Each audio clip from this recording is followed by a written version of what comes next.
கர்த்தருடைய பரிசுத்த நாமத்திற்கு மகிமையாக நாளை கூட நாம் மீண்டுமாக தேவ சமூகத்தில் கூடி தேவனை ஆராதிக்கவும் அந்த வார்த்தைகளை கொஞ்சம் நாம் தியானிக்கவும் பாராட்டினருடைய கிருபையாக இருக்கணும். துதிகளையும் ஸ்தோத்திரங்களையும் எடுக்க வேண்டும். ஏன்னா எல்லாமே ஆவிக்குரியவர்கள், ஆவிக்குரிய ஜீவியம் செய்கிற ஆவிக்குரிய வாழ்க்கையை வாழக்கூடியவர்கள் இல்லைங்களா? எல்லாமே ஆவிக்குரியவர்கள் அப்படின்னு நான் நினைக்கிறேன். ஏன்னா ஆவிக்குரிய ஜீவியம் நமது நடைமுறை வாழ்க்கையை பாதிக்கும் அல்லது பாதிக்க வேண்டும். இன்னும் சொல்ல போனா ஆவிக்குரிய ஜீவியம், ஆவிக்குரிய வாழ்க்கை நம்முடைய நடைமுறை வாழ்க்கையை பாதித்தே ஆக வேண்டும். அப்படி பாதித்துடைய விளைவுகள் வேறுபட்டதாக காணப்படும். வேறுபட்டதாக அப்படின்னு சொல்லும் போதுங்க உலகத்திலிருந்து மாறுபட்டதாக காணப்படும். இன்னும் சொல்ல போனா பரலோகத்தின் பாதிப்பு அதிகரிக்க ஆரம்பிக்கும் நம்முடைய வாழ்க்கையில. நான் சொல்ற வார்த்தை ரொம்ப முக்கியமான வார்த்தைகள். பரலோகத்தின் பாதிப்பு நம்முடைய வாழ்க்கையில அதிகரிக்க வேண்டும். உலகத்தின் ஈர்ப்பு அல்லது உலகத்தின் கவர்ச்சி நாளுக்கு நாள் குறைய தொடங்க வேண்டும், குறைய ஆரம்பிக்கும், குறைந்து கொண்டே இருக்க வேண்டும். ஏன்னா அந்த அளவு உலகம் நமக்குள்ள வண்டி கிடக்கிறது. இன்னொரு காரியம் என்னன்னா, தேவனோடு உறவாடுவது பிரதானமானதாக மாறிவிடும். தேவனோடு உறவாடுவது, தேவனோட ஒரு relationship, personal relationship with God வந்து இன்க்ரீஸ், அபேண்டன் சொல்லாங்க, அதிகரித்து கொண்டே இருக்க வேண்டும். அதுமாதிரி தாகம் இருந்து கொண்டே இருக்க வேண்டும். இன்னும் சொல்ல போனா எல்லாவற்றின் மேலும் உள்ள தாகம் தணிந்து தேவன் மேலேயே நம்முடைய தாகம் அதிகமாக வேண்டும். அதான் ஆவிக்குரிய வாழ்க்கையை நம்முடைய நடைமுறை வாழ்க்கையை பாதித்து விட்டது அப்படின்னு சொல்லக்கூடிய ஒரு அடையாளம். எனக்கு ரொம்ப ஒரு சந்தோஷமா இருந்தீங்க. நீங்க 14 நாட்கள் உபவாசம் இருந்திருக்கீங்க இல்லைங்களா? இன்னைக்கு 14வது நாள். ஏன்னா நம்ம எடுக்கக்கூடிய செய்தி ஜெப ஜீவியத்தை கொடுத்து எடுக்க போறேன். ஆலயம் நம்ம நடத்துகிற விதம் ரொம்ப ஆச்சரியமா இருக்குங்க. ஒரு செய்தி ஆயத்தப்படுத்தும் பொழுது தேவன் நம்மை நடத்தக்கூடிய விதங்களும் தேவன் நமக்கு போதிக்கூடிய விதமும், ஏன்னா எங்கேயோ இருக்காங்க நாங்க, நீங்க உபவாசம் இருக்கிறீர்கள், அந்த நாள்ல தேவ உபவாசத்தை குறித்து ஜெப ஜீவியத்தை குறித்து நம்ம இந்த நாள்ல தியானிக்கலாங்க. முக்கியமா யாருக்காவது ஜெபிக்க தெரியாதவங்க இருக்கீங்களா? ஏங்க நம்மள யாராவது ஜெபிக்க தெரியாதவங்க? எல்லாருமே ஜெபிக்க தெரியும். இன்னொரு விஷயம், ஜெபிக்காதவங்க இருக்கிறோமாண்ணா? நிறைய பேர் ஜெபிக்கிறவங்க ஜெபிப்பாங்க, ஆனா ஜெபிக்காம இருக்கிறவங்க இருக்கிறோம். ஜெபிக்க தெரியும், ஆனால் ஜெபிக்காதவர்களும் இருக்கிறோம். இந்த மாதிரி யாருக்கு எல்லாமே ஜெபிக்கக்கூடியவர்கள் இல்லைங்களா? ஜெபத்தை குறித்து நமக்கு அடிப்படையான சில காரியங்கள் தெரிய வேண்டும். முதல்ல ஜெபம் அப்படின்னா என்னங்க? ஏன் ஜெபம் அப்படின்னு தேவனோட பேசுவது, அடிப்படையான சில காரியங்கள் நமக்கு தெரியும். இன்னும் சொல்ல போனா நல்ல ஒரு பிப்ளிக்கல் டேர்ம், தேவனோட சஞ்சரிப்பது, வாக் வித் காட் அப்படிங்கிறது ஜெபம். இன்னும் வேற வார்த்தையில் சொல்ல வேண்டுமானால் தேவனோட உறவாடுவது. தமிழ் வார்த்தை நல்ல ஒரு வார்த்தை இருக்குங்க, பரிவர்த்தனை. நானும் பேசுவேன், தேவனும் பேசுவார், அவரோட உறவாடுவது. ஏனோவை பத்தி பேசும்போது சொல்றாங்க இல்லைங்களா, தேவனோட சஞ்சரித்து கொண்டிருந்தார். நோவாவை பத்தி பேசும்போது நோவா தேவனோட கர்த்தரோட சஞ்சரித்து கொண்டிருந்தார், அந்த ஜீவியத்தை பத்தி பேசுறேன். இன்னொரு முக்கியமான விஷயம், ஜெபத்திலே நாம் தெரிந்திருக்கிறோம், தேவனை பற்றி நாம் அறிந்திருக்க வேண்டும். We must have the knowledge of God. தேவன் யார், நான் யார்கிட்ட பேச போறேன் அப்படின்னு சொல்லக்கூடிய அடிப்படையான அறிவு வேண்டும். இன்னும் சொல்ல போனாங்க, தேவனை பற்றிய அறிவு எனக்கு வேண்டும். தேவனை பற்றிய அறிவு எனக்கு இல்லை என்றால் நான் அவரோடு பேச முடியாது. எனக்கு அவருக்கு சரியான உறவு இல்லை என்று அர்த்தம், அவரை பற்றிய அறிவு இல்லை என்றால். அதனால சொல்லும்போது பாடுறாங்க, பழைய பாடல் இருக்கு இல்லைங்களா, ஜெபமே ஜீவன், ஜெபமே ஜெயம், ஜெபமே ஜீவன், ஜெபமே. அது வந்து மாற்று கருத்து இல்லை, ஜெபம் தோல்வியில் முடிவடையாது கண்டிப்பா. இன்னொரு ஸ்டேட்மெண்ட்டுங்க, ஜெபிக்கிற மனிதன் வெற்றுடனாக வாழ்ந்துதான் ஆவான். நீங்க ஜெபிக்கிறவங்களா இருந்தீங்கன்னா உங்க வாழ்க்கையில் தோல்வி என்பது இருக்க முடியாது. ஜெபிக்கிற மனிதன் வெற்றுடனாக வாழ்ந்தே ஆவான். என்ன ஒரு கேள்வியோட ஆரம்பிக்கிறது நல்லா இருக்குன்னு நினைக்கிறேங்க. ஜெபிக்க வேண்டுமே என்று ஜெபிக்கிறோமா, அல்லது ஜெபிக்க விரும்புவதால் ஜெபிக்கிறோமா? நீங்க கேட்கிற கேள்வி புரியுதுங்களா உங்களுக்கு? கடனுக்காக ஜெபிக்கிறதுங்க, நான் 20 நாள் உபவாசம் வந்துருச்சு அப்படின்னு உபவாசிக்கிறது. ராத்திரி தூங்குறதுக்கு முன்னாடி ஒரு ஜெபிப்பாங்க, அவசரமா ஜெபிப்போம். ஆனா விரும்பி செய்யக்கூடிய காரியம் வேறு இல்லைங்களா? ஜெபம் பண்ண வேண்டும் என்ற விருப்பத்தில் ஜெபிக்கிறோமா, அல்லது ஜெபிக்க வேண்டுமே என்று ஜெபிக்கிறோமா? ஏன்னா ஜெபத்தை குறித்து நாம் சில முக்கியத்துவத்தை உணர வேண்டும் இல்லைங்களா? ஜெபம்னா என்ன, ஏன் அதை எவ்வளவு இன்சிஸ்ட் பண்ணி பேசுறாங்க அப்படின்னு சொல்லக்கூடிய சில காரியம் நாம் தெரிந்திருக்க வேண்டும். ஏன்னா வேதத்தில் ஒரு காரியத்தை குறித்து நாம் அறிந்து கொள்ள வேண்டுமானால் அதனுடைய காரியங்களை முக்கியத்துவத்தையும், அது வேதம் எந்த அளவுக்கு முக்கியப்படுத்துகிறது, தேவனுடைய பார்வையில் அது எப்படிப்பட்டது அப்படின்னு சொல்லக்கூடிய ஒரு அறிவு வேண்டுமானால் நாம் வேதத்தின் எச்சரிக்கையான பகுதிகளை நாம் பார்க்க வேண்டும். ஏன்னா அடிப்படையான விஷயம் இது. ஆராதனை அப்படின்னு சொல்லிச்சுன்னா என்ன அப்படின்னு நமக்கு தெரிந்து கொள்ள வேண்டுமானால், ஆராதனை குறித்து வேதம் எதை எச்சரிக்கிறது? ஊழியம் என்று சொன்னா வேதம் ஊழியத்தை குறித்து எதை எச்சரிக்கிறது? ஏன்னா தேவன் இடத்துல சில காரியங்களை வலியுறுத்துகிறார், நாம் இப்படி இருக்கக்கூடாது என்று சொல்லுகிறார். அந்த வகையில ஒரு சில வசனங்களை நம்ம பார்க்கலாங்க. முதலாவது வேதத்தின் சில எச்சரிக்கையான சில பகுதிகள். நீதிமொழிகளின் புஸ்தகம் 28ஆம் அதிகாரம் 9வது வசனம். நீதிமொழிகளின் புஸ்தகம் 28ஆவது அதிகாரம் 9வது வசனம். வேதத்தை கேளாதபடி தன் செவியை விலக்கினவனுடைய ஜெபமும் அருவருப்பானது. வேதத்தை கேளாதபடி தன் செவி விலக்கினுடைய ஜெபமும் அருவருப்பானது. அந்த இடத்துல உங்களுக்கு ரெண்டு விஷயம் நம்ம வலியுறுத்தப்படுது இல்லைங்களா? வேதம், ஜெபம். வேதத்தையும் ஜெபத்தையும் பிரிக்க முடியாதுங்க. சில சொல்லுவாங்க நல்லா ஜெபிப்பாங்க அப்படிம்பாங்க, ஆனா வேதத்தை வாசிக்க முடியாதுங்க எனக்கு. அது ஒரு மாய்மாலம் இல்லைங்களா? ஏன்னா அந்த வசனம் ரொம்ப ஆழமா சொல்லுதுங்க. வேதத்தை கேளாதபடி தன் செவி விளக்கினுடைய ஜெபம் அருவருப்பானது. அருவருப்பானது புரியுதுங்களா? abomination in the sight of God. ஏன்னா சொல்லக்கூடிய விஷயம் மனிதர்களுக்கு முன்பாக இல்லைங்க, தேவனுக்கு முன்பாக. தேவன் வேதத்தை குறித்து ஜெபத்தை குறித்து என்ன சொல்கிறார்? இரண்டும் இணையானது, இரண்டும் இணைந்திருக்க வேண்டியது. ஏன்னா வேதம் தான் நமக்கு தேவனை காட்டி கொடுப்பது. வேதத்துல தான் நீங்க தேவனை பார்க்க முடியும். தேவனை முகமாய் தரிசிக்கக்கூடிய ஒரு இடம் உண்டு என்றால் அது வேத புத்தகம். நீங்கள் வேதத்தோடு உங்கள் நேரத்தை எவ்வளவு செலவழிக்கிறீங்களோ அவ்வளவு தூரம் நீங்கள் தேவனை பார்த்து விட முடியும். தேவன் உங்களோட பேசுறதை கேட்க முடியும். The word become voice. இந்த வேதத்தின் வார்த்தை உங்களுக்கு சத்தமாக துணிக்க ஆரம்பிக்கும். அப்பதான் உங்க ஜெபம் வந்து அர்த்தமுள்ளதாக இருக்கும். இன்னொன்னு என்ன தெரியுங்களா? வேதத்தின் படிதான் நாம் ஜெபிக்க வேண்டும். நான் சொல்றது முக்கியமான விஷயங்க. நம்ம இஷ்டத்துக்கு நம்ம ஜெபிக்க கூடாதுங்க, ஜெபிக்க முடியாது. எனக்கு தோன்றதெல்லாம் ஜெபிக்க முடியாது அல்லங்க நம்ம. ஏன்னா நம்ம பாவத்தினுடைய பிறப்பிடங்கள், நாம பாவத்தின் உற்பத்தி. அதாவது தாவீது ஜெபிக்கும் போது என்ன சொல்றாங்க? என் தாய் என்னை பாவத்தில் கற்பந்தரித்தால், பரிசுத்தத்தில் அல்ல. அதில் நாம் கேட்பதெல்லாம், நாம் விரும்புவதெல்லாம், நாம் ஜெபிப்பதெல்லாம் பாவமாகவே இருக்கும். அதான் வேதத்தின்படி ஜெபிக்க வேண்டும் என்று சொல்கிறார். வேதத்தை காலாதபடி தன் செவியை விளக்கும் ஜெபமும் அருவருப்பானது. அப்படி வேதத்தின்படி நாம் ஜெபிக்கவில்லை என்றால் இந்த ஜெபம் கர்த்தருக்கு அருவருப்பானது. இன்னொரு வசனம் பாருங்க, 66வது சங்கீதம். சங்கீதம் புஸ்தகம் 66வது அதிகாரம் 18வது வசனம். சங்கீதம் 66:18.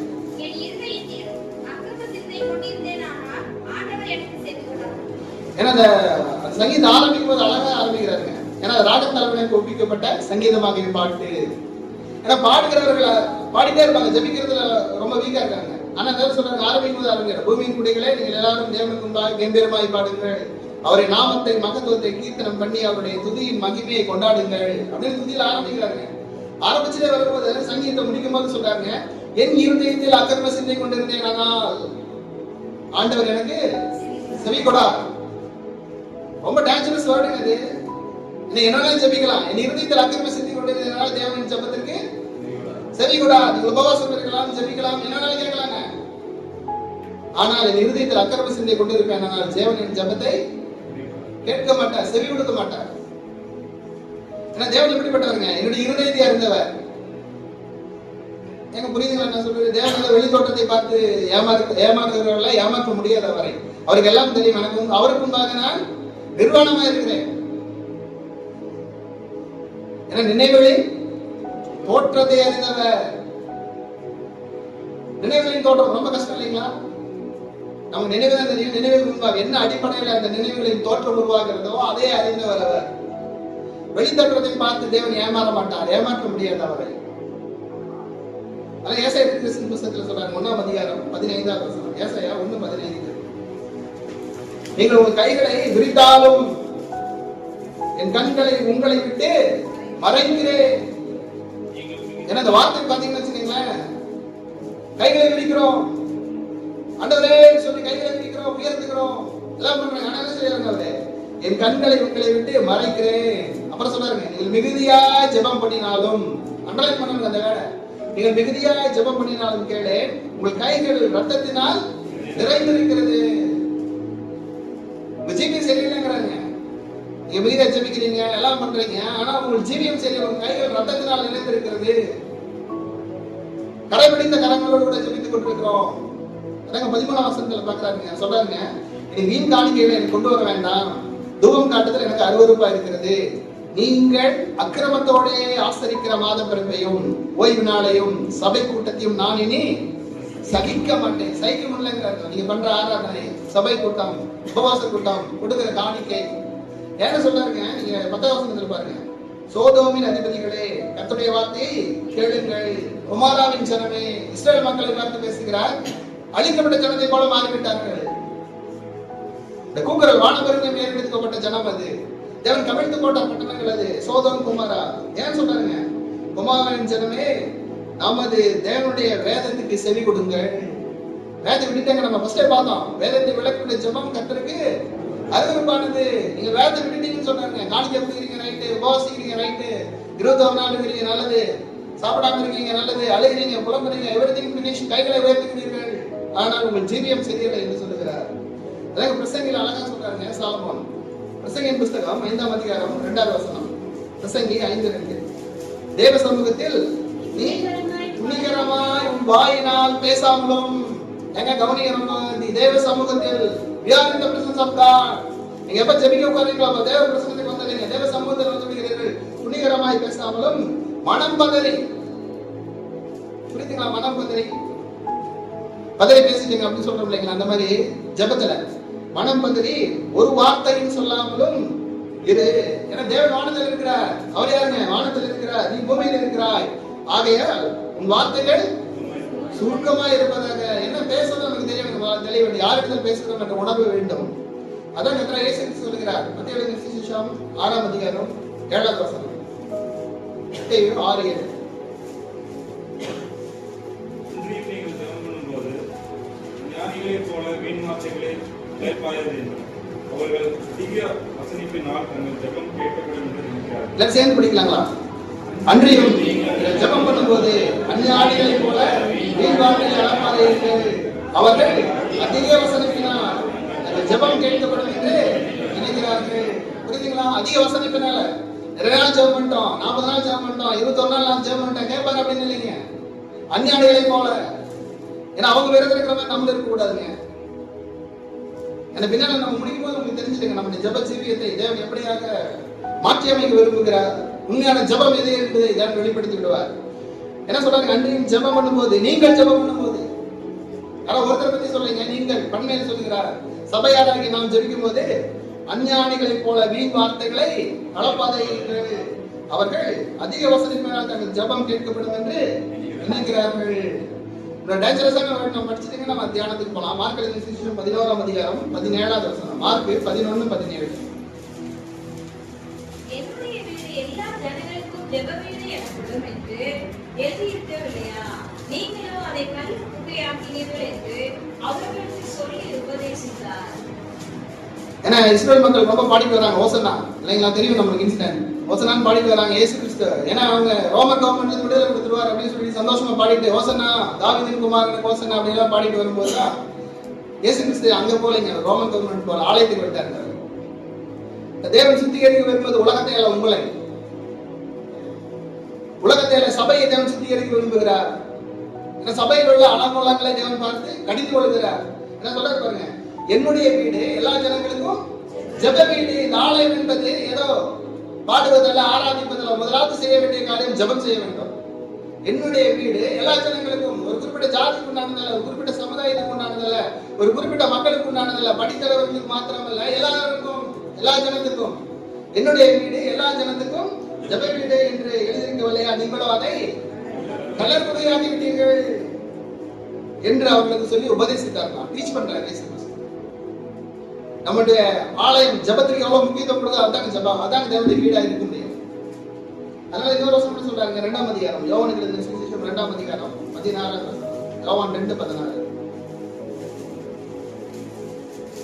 புறாவிற்குள்ளே நோக்கி இவைகளை வெளியிலிருந்து எடுத்துக்கொண்டு போங்கள், என் பிதாவின் வீட்டை வியாபார வீடாக்காதீர்கள். ரொம்ப முக்கியமான இடம் இந்த இடத்துல நம்ம சொல்ல வேண்டிய விஷயம். ஏன்னா நம்முடைய வீடு, நம்முடைய சபை ஜெப வீடா இல்லை என்றால் என்ன ஆயிருங்க? இன்னொன்னுங்க, வியாபாரம் 2வது கள்ளர் குகையாகிவிடும். கள்ளர் குகை என்ன புரியுதுங்களா? ஏங்க நம்முடைய ஆலயம், நம்முடைய சபை ஜெப வீடா இல்லை என்றால் அது கள்ளர் குகையாகிவிடும். இப்ப கள்ளர் குகையில் இருக்கிறவங்களா யாருங்க? கள்ளர்கள். புரிஞ்சுன்னு நினைக்கிறேன் இல்லைங்களா? நம்மள யாரும் இருப்பாங்கப்பா, கள்ளர்களாய் மாறிடுவோம். இன்னொன்னு சொன்னாங்க வியாபார வீடு.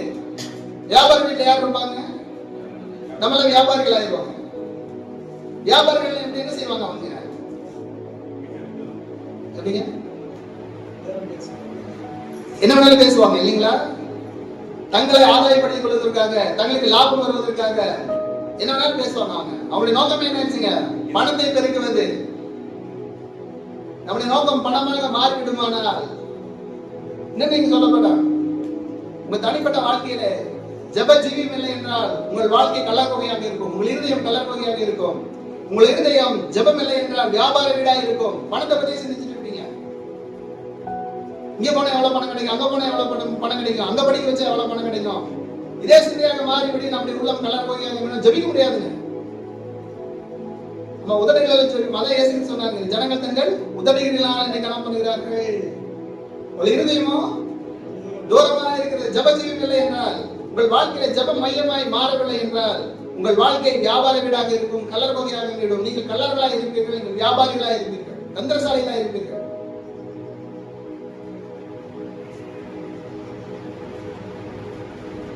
ஜெபம் எளிதானது அல்ல. இப்ப புரிஞ்சுன்னு நினைக்கிறாங்க, ஜெபம் எளிதானது அல்ல. ஏன்னா தேவன் முக்கியமான ஒரு விஷயங்க, தேவனோடு பேசுவது. இன்னும் சொல்ல போனா தேவனுக்கு முன்பாக நிற்பது. ஜெபம் என்பது தேவனுக்கு முன்பாக நாம் நிற்பது. இன்னொரு விஷயம், நாம் பலவீனமானவர்கள், ஜெபத்தில் எதை கேட்க வேண்டும் என்று அறியாதவர்கள், ஆவிக்குரிய சிந்தையற்றவர்கள், தேவ சித்தத்தை அறியாதவர்கள், ஏற்றுக்கொள்ள விரும்பாதவர்கள், தேவ சித்தத்தை ஏற்றுக்கொள்ள மனமற்றவர்கள். ஒரு முக்கியமான விஷயம், இதெல்லாம் சொல்ல சொல்ல நம்ம வரக்கூடிய ஒரு உணர்வு என்ன தெரியுங்களா? குற்ற மனசாட்சியால் குன்றி போனவர்கள். தேவ சமூகத்துக்கு போலாம இருக்கும் எல்லாமே நமக்கு வந்துருச்சுங்க. குற்ற மனசாட்சி வர ஆரம்பித்து விட்டது. ரெண்டு ஜீவன் சரியவில்லை, என் வாழ்க்கை சரியவில்லை, உள்ளம் கலர்கோகையா இருக்கிறது. இந்த வெளிப்பாடை தேவன் உங்களுக்கு கொடுக்கிறார், ஆவியானவர் உங்களோட பேசுகிறார். அது உங்களுக்கு தெரியுங்க. அதனால குன்றி போவார்கள். ஜெபிக்கலாமா வேண்டாமா? தேவன் அன்புள்ளவர், இரக்கமுள்ளவர், வழிய வந்து நம்மோடு உறவு கொள்கிறவர் இல்லையா? வழிய வந்து ஏன்னா நீங்கள் என்னை தெரிந்து கொள்ள நான் உங்களை தெரிந்து கொண்டேன் என்று சொன்னவர். நாம் அவரை தேடி போகவில்லை, அவர் நம்மை தேடி வந்தார். பிதாவுடைய அன்பு இயேசு கிறிஸ்து உலகத்துக்கு அனுப்பி கொடுத்தார். எந்த அளவுக்கு அனுப்பி கொடுத்தார்? எந்த அளவுக்கு அனுப்பி கொடுத்தார்? அவரை சித்திரவதை பண்ணுகிறதற்கு, கொடூரமாய் கொள்வதற்கு, அவரை ரத்த சாட்சியாய் கொலை செய்வதற்கு மனம் வைத்தார். அது தேவனுடைய அன்பு. அவ்வளவு இரக்கமுள்ள தேவன். இன்னொரு முக்கியமா ஜெபிப்பதற்கு நம்மை பலப்படுத்துகிறார் தேவன். ஜெபிப்பதற்கு தேவன் வைத்துள்ள 2 காரணங்கள் என்ன தெரியுமா? எங்க ஜெபிப்பதற்கு எல்லாமே ஜெபிக்கக்கூடியவங்க. அதான் ஃபர்ஸ்ட் கேட்டேன். எங்க ஜெபிப்பதற்கு தேவன் நமக்கு வைத்துள்ள அனுகூலங்கள். அதாங்க தியானிக்க போறோம். ஒண்ணு பரிசுத்த ஆவியானவர், இன்னொன்னுங்க ஜெபிப்பதற்கு தேவன் வைத்த அனுகூலங்கள். ஏன்னா அதான் நம்ம ஜெபிச்சுட்டு இருக்கோம். ஏன் ஜெபிக்கிறேன்னு தெரியலீங்க. இன்னொன்னு இயேசு கிறிஸ்து. பரிசுத்த ஆவியானவர் ஒன்று, இயேசு கிறிஸ்து ஒன்று. அது ரெண்டையும் குறித்து நம்ம தியானிக்கலாம் இன்னைக்கு. முதலாவது பரிசுத்த ஆவியானவர் குறித்து தியானிக்கலாம். ரோமர் எழுதிய நிருபம் 8ஆம் அதிகாரம் 26ஆவது வசனம். ரோமர் எழுதிய நிருபம் 8ஆம் அதிகாரம் 26. அந்தபடியே ஆவியானவரும் நமது பலவீனங்களில் நமக்கு உதவி செய்கிறார். நாம் ஏற்றபடி வேண்டிக் கொள்ள வேண்டியது என்னதென்று அறியாமல் இருக்கிறபடியால் ஆவியானவர் தாமே வாக்கடங்காத பெருமூச்சுகளோடு நமக்காக வேண்டுதல் செய்கிறார். எல்லாரும் சேர்ந்து பிடிக்கலாங்களா? அந்தபடியே ஆவியானவரும் நமது பலவீனங்களில் நமக்கு உதவி செய்கிறார். நாம் ஏற்றபடி வேண்டிக் கொள்ள வேண்டியது இன்னதென்று அறியாமல் இருக்கிறபடியால் ஆவியானவர் தாமே வாக்குக்கடங்காத பெருமூச்சுகளோடு நமக்காக வேண்டுதல் செய்கிறார். இதுல ஃபர்ஸ்ட் போர்ஷன் பாருங்க. ஆவியானவரும் நமது பலவீனங்களில் நமக்கு உதவி செய்கிறார். நம்ம யாருங்க? பலவீனமானவங்க. எந்த அளவுக்கு பலவீனமானவங்க நம்ம இல்லைங்க. உதவி தேவைப்படும் அளவுக்கு. ஏன்னா முதலாவது வந்து நம்ம தாழ்த்துல ஜெபிக்க முடியாதுங்க. எனக்கு உதவி தேவை, ஜெபிக்க முடியாது. ஏன்னா நம்ம எல்லாம் நினைச்சிட்டு இருப்பாங்க நான் பெரிய ஜப வீரன் அப்படின்னு தான் நினைச்சிட்டு இருக்கேங்க. ஆனா ஜெபிக்கிறது பலவீனமானவங்க, ஜெபிக்க தெரியாது. ஜெபிப்பதற்கு பலமற்றவர்கள், பலன் இல்லாதவர்கள் என்பதை நான் அறிந்திருக்க வேண்டும். முதலாவது எனக்கு ஜெபிக்க தெரியாது, எதை கேட்கறதுன்னு தெரியாது, எப்படி ஜெபிக்கிற பலவீனமானவங்க, நான் ஜெபிக்க முடியாது. நம்மளால எனக்கு கூட்டமா சேர்ந்து ஜெபிச்சிருக்காங்க. அதாவது ஜூம் மீட்டிங் வச்சாங்க இப்போ இல்லைங்களா? ஏன்னா இப்ப நிறைய சர்ச்சை நினைச்சு காலை 5 மணிக்கு ஜூம் மீட்டிங் ஆரம்பிச்சிடறாங்க. ஏன்னா தனிச்சபத்தை பழக்கம் இல்லைங்க நமக்கு. ஏன்னா இதெல்லாம் ஒரு நாள் தடைப்படக்கூடிய காலம் வரலாம். ஏன்னா அதை வச்சு நீங்க ஜெபிக்க முடியாதுங்க. நீ மூட்டை போட்டு நீங்க பாட்டு வேலை பண்ணிருப்பீங்க இல்லைங்களா? அதுல நிறைய பேர் அப்படிதான் பண்றாங்க. ஜூம்ல இதுல கான்ஃபரன்ஸ் கால் எல்லாங்க மியூட் போட்டு அவங்க பாட்டு வேலை செஞ்சுட்டு இருப்பாங்க. அங்க அவங்க பாட்டு பாஸ்டர் பாட்டு ஜெபம் பண்ணிருப்பாரு. ஏன்னா இந்த மாதிரி ஏமாளித்தனமான வேலை நம்ம ஏமாத்திக்கிறேங்க. பாஸ்டர் ஏமாத்துறது இல்ல, ஆண்டவரே ஏமாத்த முடியாதுங்க. பாஸ்டருக்கு தெரியுங்க இவங்க தான் பண்றாங்க. ஆனால் என்ன செஞ்சாரு, பரவாயில்ல அப்படி விடாமட்டியா இருக்கவரு தேவனுக்கு தெரியுது ஏமாத்திட்டு இருக்கான்.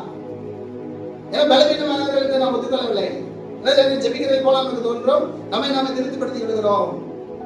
ஏன்னா பலவீனத்தை முதலாக நாம் அறிந்திருக்க வேண்டும். மார்க் எழுதின சுவிசேஷம் 14ஆம் அதிகாரம் 38ஆவது வசனம். மார்க் எழுதின சுவிசேஷம் 14ஆவது அதிகாரம் 38ஆவது வசனம்.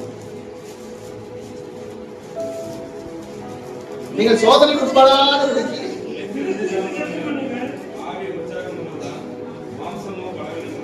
நீங்கள் சோதனைக்கு உட்படாதபடிக்கு வெளியிலிருந்து ஜெபம் பண்ணுங்கள். ஆவி உற்சாகம் உள்ளதா, மாம்சமோ நம்மள மாம்சத்துல இருக்குன்னு நினைக்கிறேன் இல்லைங்களா? யார் ஆவியில் இதெல்லாம் மாம்சத்துல இருக்கோம். இந்த மாம்ச சரீரத்தில் இருக்க வரைக்கும் ஆவி உற்சாகம் உள்ளதா, மாம்சமும் பலவீனம் உள்ளது. எந்த அளவுக்கு பலவீனம் உள்ளதுங்க மாம்சம்? எங்க மாம்சம் எந்த அளவுக்கு பலவீனம் உள்ளது? சோதனைக்கு உட்படக்கூடிய அளவுக்கு பலவீனம் உள்ளது. ஏன்னா பலவீனத்தை நம்ம ரியலைஸ் பண்ணலன்னு வச்சுக்க ஜெபிக்க முடியாது உங்களால. ஏன்னா இதுக்கு தாங்க வேதத்தை படிக்கணும்னு சொல்றது. ஏன்னா ஜெபிக்கிற பிறகு வேதத்தை படிக்க மாட்டேன் அப்படின்னு சொல்லக்கூடிய ஒரு மாயமானாங்க. அது வந்து பிசாசு நடக்குது உங்களை. ஏன்னா வேதத்தை விளக்குற ஜெபம் கர்த்தருக்கு அருவருப்பானது. வேதத்தின் படிதான் நம்ம ஜெபிக்க வேண்டும். அதனால இந்த புக் இருக்குதுங்க, நீங்க முடிஞ்சவங்க தேவைப்பட்ட வாங்கிக்கலாங்க. நாளொரு ஜெபம் அப்படின்னு சொல்லிட்டு வேதத்தின் அடிப்படையிலே எழுதப்பட்ட ஜெபங்கள் ஆஸ்திரேலியா எழுதுற புக் தேவைப்பட்ட வாங்கிக்கலாம். என்ன சொல்றாரு, ஆவி உற்சாகம் உள்ளதான், மாம்சமும் பலவீனம் உள்ளது. எந்த அளவுக்கு பலவீனம்னா சோதனைக்கு போடக்கூடிய அளவுக்கு. சோதனை என்ன புரிஞ்சிருச்சு இல்லைங்களா உங்களுக்கு? ஜெபிக்கலாம் அப்படின்னு நம்ம நினைக்கும் போது தான் தூங்கிடுவோம் முதலாவது. ஏன்னா தூக்கத்தை விட ஜெபிக்க முடியாது உங்களால. என்னால அதிகாலை எழுந்திருக்க முடியல அப்படின்னு சொல்லிச்சுன்னா இங்க ஜெபிக்கிறதுக்கு தகுதி இல்லாம இருக்காங்க. ஏன்னா உலகத்தில் இருக்கீங்கன்னா தூக்குவோம் இல்லைங்களா? இங்க இந்த தூக்கத்தையே மேற்கொள்ள முடியல, எப்படி ஜெபிப்போம் இல்லைங்களா? ஏன்னா அப்போஸ்தலன் இங்க போல தீவிர தன்மையை காண்பிக்கிறார். பலவீனத்தின் தீவிர தன்மை என்னன்னு நம்ம பார்க்கலாங்க. கலாத்தியர் எழுதியிருக்கோம் 5ஆம் அதிகாரம் 17ஆவது வசனம். கலாத்தியர் 5:17. மாம்சம் ஆவிக்கு விரோதமாகவும் ஆவி மாம்சத்துக்கு விரோதமாகவும் இச்சிக்கிறது. புரியுதுங்களா? ஏன்னா ஜெபத்துல நம்ம போக முடியாத காரணம் தேவன் விரும்புவதை நாம் விரும்புவதில்லை. நம்ம மாம்சம் விரும்புவது வேறு, ஆவி விரும்புவது வேறு. வேதம் நமக்கு எதை விரும்ப வேண்டும் சொல்லி கொடுக்கிறதோ அதுக்கு விரோதமானதே நம்ம விரும்புகிறோம். சொல்றாரு பாருங்க, மாம்சம் ஆவிக்கு விரோதமாகவும் ஆவி மாம்சத்துக்கு விரோதமாக நேசிக்கிறது. நீங்கள் செய்ய வேண்டும் என்று இருக்கிறவர்களை செய்யாதபடிக்கு இவைகள் ஒன்றுக்கொன்று விரோதமாக இருக்கிறது. அந்த ஒரே வசனத்துல 3 தடவை விரோதமாகவும் விரோதமாகவும் விரோதமா இருக்கிறது. அந்த அளவுக்கு பலவீனமானவங்க நம்ம. ஜெபிப்பதில் ஜாம்பவான்கள் இல்லைனா ஜெபிப்பதில் சாம்பியன்ஸ் கிடையாது. நம்ம சாதனை படைத்தவர்கள், ரெக்கார்ட் பிரேக் பண்ணிட்டு நான் ஜெபித்து அப்படி நினைச்சிட கூடாதுங்க. நம்ம அடுத்த வாரம் 21ஆம் தேதி இல்லைங்களா? 21 நாள் முடிஞ்சதுக்கு அப்புறம் அது நம்ம ஜெபத்தை கேட்டு ஏதாவது கொடுத்துட்டாரு ஆண்டவர் அப்படிங்கிறது இல்லைங்க, அவரா பார்த்து கொடுக்குறதுங்க. இன்னொரு பலவீனத்தை பார்க்கலாங்க. லூக்கா எழுதின சுவிசேஷம் 18ஆம் அதிகாரம் 1வது வசனம். லூக்கா 18:1 சொல்றாருங்க,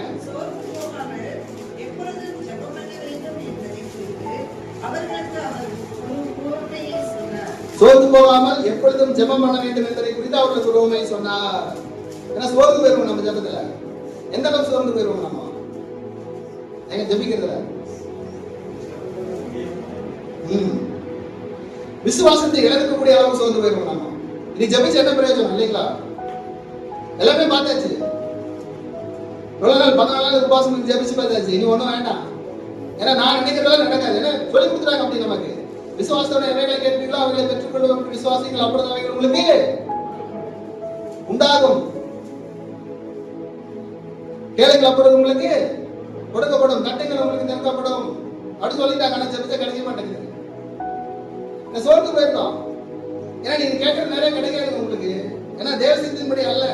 அது என்ன சொல்றாருங்க 8ஆம் வசனத்துக்கு பின்பற்றி பாருங்க. ஆகிலும் மனுஷன்மார் வரும்போது பூமியிலே விசுவாசத்தை காண்பாரோ. அந்த விசுவாசத்துக்கு குறையில இருக்கு. சோர்ந்து போவதற்கான காரணம் என்ன தெரியுங்களா? என்ன அடுத்த வசனம் பாருங்க, 9ஆம் வசனம்.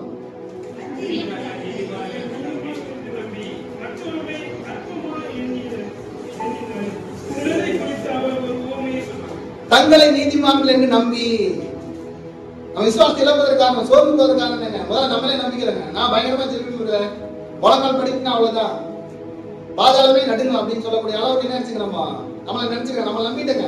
ஒண்ணும் நடுக்காது, நம்மளே நடுக்க மாட்டோம் இல்லைங்களா? இந்த வசனத்துக்கு நடுங்கிறது நோக்கி பார்ப்பா. நீங்க நடுக்கிறீங்கன்னா தேவன் உங்களை நோக்கி பார்த்துருவாருங்க.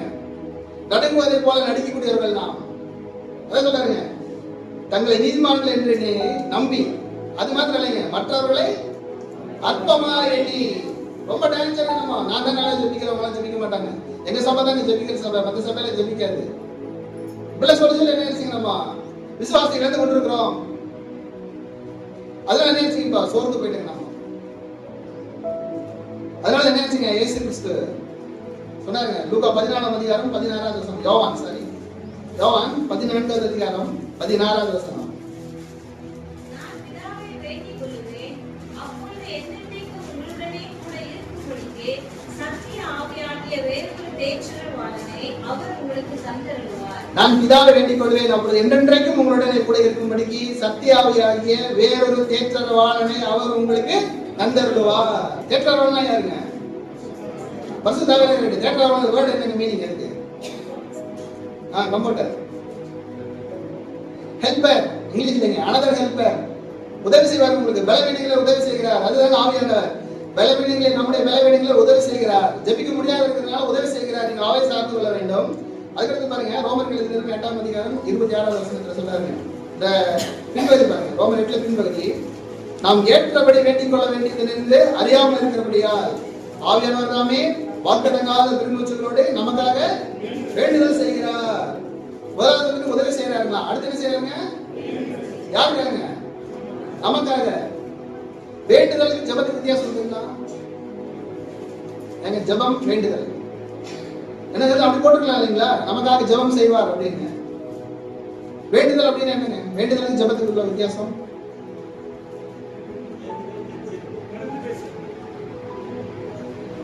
தமிழ்நாடு இருக்குங்க.